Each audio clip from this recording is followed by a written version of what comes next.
Palavra de honra. A crônica de J. Thanos.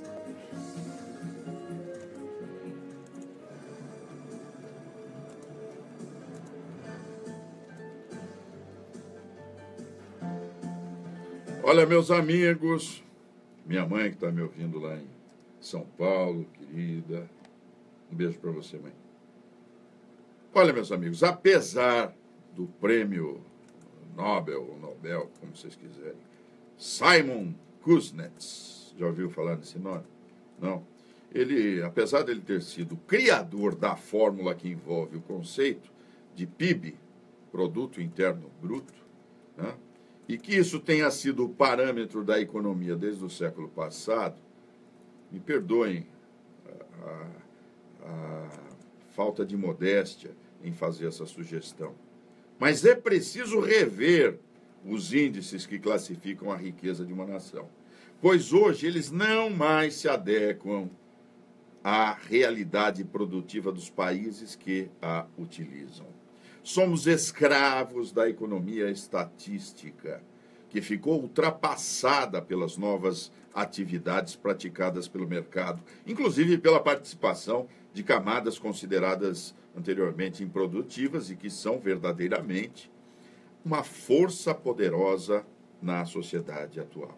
Calcular a riqueza do país é muito fácil quando levamos em consideração a produção agrícola, industrial, mesmo o montante relativo às vendas comerciais internas ou internacionais. E do total retiramos os gastos, incluindo-se os das péssimas administrações.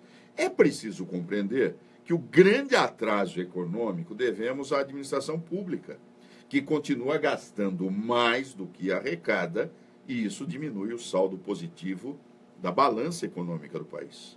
É o governo que administra o dinheiro do trabalhador, por meio do INSS, do Fundo de Garantia e outros, além de recursos indiretos, dos prestadores de serviços, dos tributos, das taxas, enfim, de toda a arrecadação que aumenta mês a mês e não atinge a sua finalidade social, porque a finalidade é manter a política e não o povo. A arrecadação aumenta constantemente, pois a política econômica do país está personalizada no poder. Não é planejada para a sociedade, para o indivíduo, e está distante dos objetivos constitucionais estabelecidos pela lei. O Estado está falido, mas não reconhece tal situação e continua a culpar a sociedade pela crise, que ele, Estado, procura ignorar.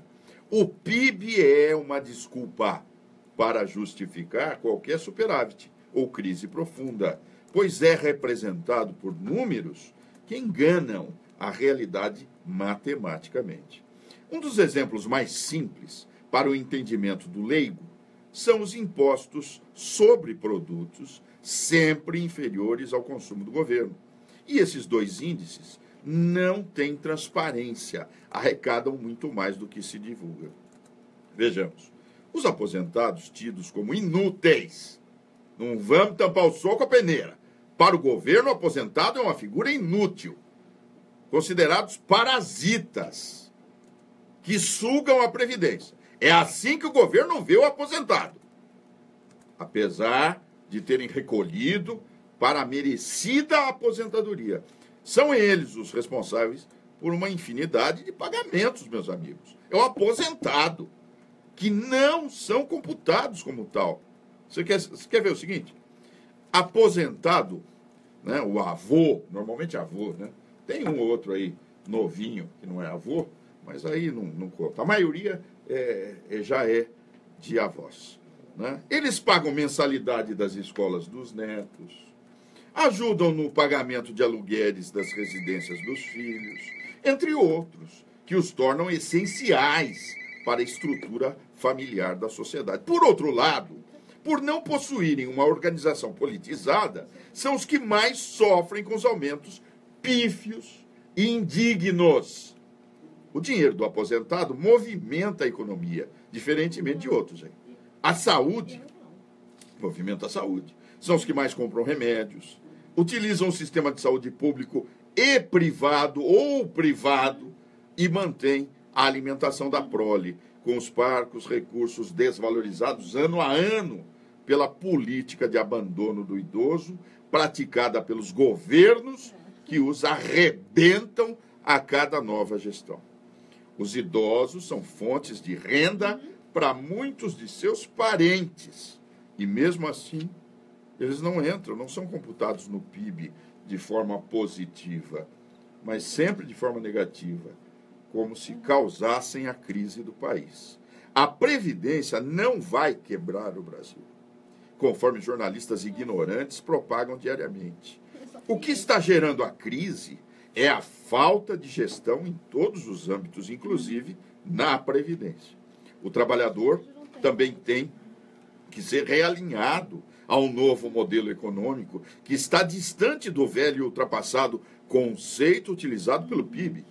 Esquecem os economistas que o dinheiro do trabalhador se transforma em compra de materiais de construção para sua residência, em aquisições para melhor convivência entre os seus familiares e raramente, ou quase nunca, salvo um ou outro sindicalista por aí, né? Raramente esse dinheiro sai do país de forma ilegal, como acontece com os corruptos de plantão.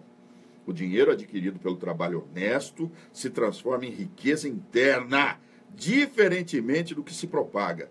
O grande problema do país, em primeiríssimo lugar, é moral e ético. Aliás, é a falta de moral e ética.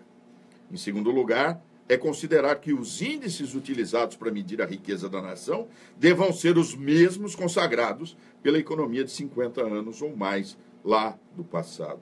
Vamos continuar nos iludindo quanto à nossa crise financeira, decorrente única e exclusivamente da péssima gestão dos governos nepotistas, empreguistas que estão distribuídos pelo país. A comprovação desse fato pode ser feita por qualquer pessoa que não entenda nada de economia. Basta retirar do PIB viciado que existe hoje os excessos de gastos do governo e os excessos de tributos que tampam os números oficiais e o resultado será positivo. E digo mais, será um resultado que, sem esses números que impedem a visibilidade da realidade macroeconômica do país, será um número tão otimista que passaremos a ser uma das mais importantes economias do mundo, como já fomos.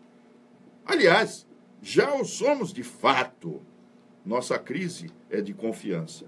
Nossa crise é governamental. E tenho dito, palavra de honra.